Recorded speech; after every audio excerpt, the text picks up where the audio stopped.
Okay, guys, I took a 1 day off from before I presented this part 5 because it's been a lot. It may not seem like it because you guys seeing me on here and I'm smiling or whatever when I'm doing these seasons of how I was kidnapped when I was 10 years old, but this is not a joke. This is the true. This is a true story that happened to me, and I'm telling it to you guys as I recall it happening. So I just want to put that disclaimer out there first. Um, yeah, I had to take a day off. I had to sit with myself for a minute because releasing these energy, right, that has been kept in me for a long time that I didn't talk about.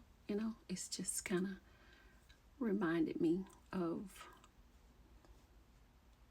where I could have been and where I am at now. And I know that the Most High has me under His wing because that could have been fatal for me. And I wouldn't be on here telling you guys these series of what happened or how I was kidnapped when I was 10 years old. So let's get back to part 5. How I was kidnapped when I was 5 years old. So I gave you guys the story. I'm not going to recap all the things that I have been recapping. So if you want to know, you're going to have to go back and watch part 1 all the way up to this part so far, part 5. Yeah, I convinced her kids, which was 2 girls and a boy. We went to the store. We got the change out of the car, and they went in the store, and I watched them from the payphone as I dialed 0 for the operator. And I told her my name. First, let's back it up. I gave her the information from the payphone because anybody from my era, I'm from 1967, may not look like it, but I am. And back then, you know that payphones had all the information on them. They had the phone number, they had the address to the location where that payphone was. So when I pressed 0, the operator came on and I let her know my name. I was kidnapped. She had pum the lady 5 times. I had to describe to her vaguely like what I remember where I lived to where it was, and she was like, "Yeah, we've been looking for you, or whatever." And I told her that we were backed up in the woods. If she come to this store with this address, what I'm giving her, she will definitely find us if they walk through the woods. So fast forward, she was trying to ask me all these questions. You know how they do when you call. Back then we called the operator or 911. They try to keep you on the phone, ask you a bunch of questions, but I could not stay on that phone and let one of those kids come out and seen me on that phone. That could not have happened. I probably have been unalive myself. But yeah. So they was in the store. I could see them. I'm talking to the lady. I'm giving her all my information and everything like that. My name. I'm telling her recapping her what happened. Letting her know if they just come through that path, it's a store. They just find a way through that path. They can find us in the car. So then we go back to the car. We're eating our chips and cookies, soda, water, whatever it was. I don't remember water, soda, either or both. And yeah, so we doing that. Still, no mama, no grandma come outside to the car. It's hours go by, still no police. Hours go by, still no police. So now it's getting dark, and I'm wondering, where is the police? Where they at? Where is the police? Where they at? Because we're still in this car. They still inside that trailer with that Spanish lady. doing God knows what. I don't know. I don't know if she cut a second chicken head off. I don't know. But she cut the first one off and she, whoa, she put all that all over them. So y'all, those y'all that know. At that time I didn't know, but now I know. So if you think it ain't real and you think people don't do that, they do. But God had other plans for me. God had his hands on me. He had his spirit all over me because something bad could have happened to me. But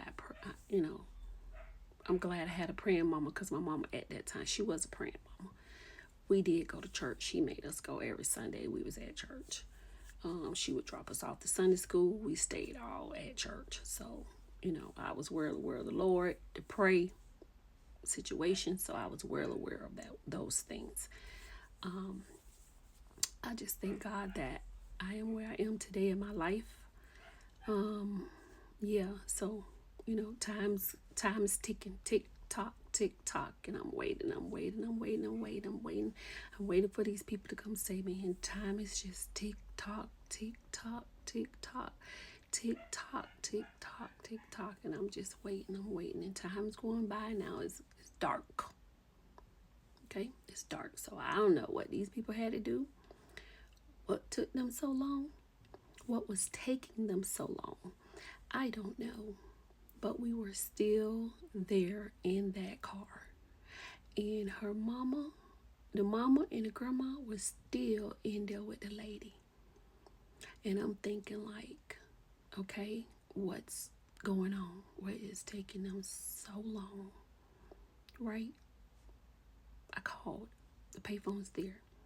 And there's no way I'm going to convince everybody to get out of the car again.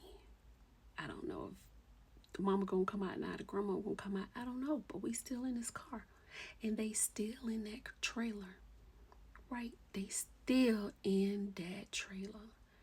I'm so ready to go home. I'm still like, I'm never gonna make it out of here. I called like I was taught.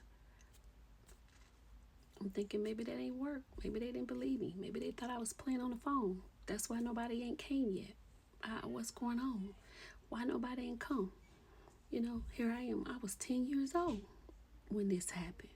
So I'm crying, tears are coming out. I'm saying I want to go home to her kids. And the one girl, she's older, the older girl, she was like, you better stop crying or whatever. You're going to be okay, and I didn't want to say, did y'all not see what I saw? Your mom pum, that lady.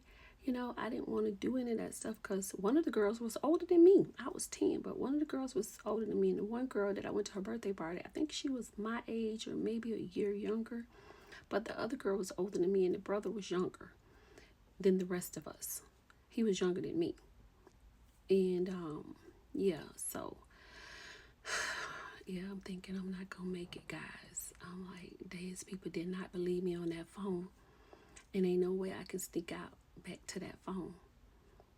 Ain't no way, because if I do, they gonna go tell their mama, because they already said, mama said we not get out this car. But we went and we got them snacks, we got that soda, and I'm waiting. Tick tock, it's just time is going. Tick tock, I'm waiting, and I'm waiting, and I'm waiting, and I'm crying, and I'm waiting, I'm crying, and I'm praying in my head, and I'm waiting, I'm crying. I'm like, Mama, where you at? Are you gonna save me? Are you coming to get me? Are you gonna ever see me again? Like, this is all the things that's going through my mind. Like, I'm never gonna see my mom again. I'm never gonna see my brothers again. I'm never gonna make it home. I'm never gonna go sleep back in my bed again. So yeah, that's all out the time. Was just like it was going so slow. Like, these people was never gonna come. Now I'm thinking they're thinking like maybe I was playing on the phone or whatever. But the lady was like, we looking for you. In my mind I'm thinking like, what's taking so long? What's taking so long for them to come? Did I say the address wrong? Didn't read the phone number right? Like, this is what I'm thinking in my head. So you guys are gonna have to watch for part 6. Like and share.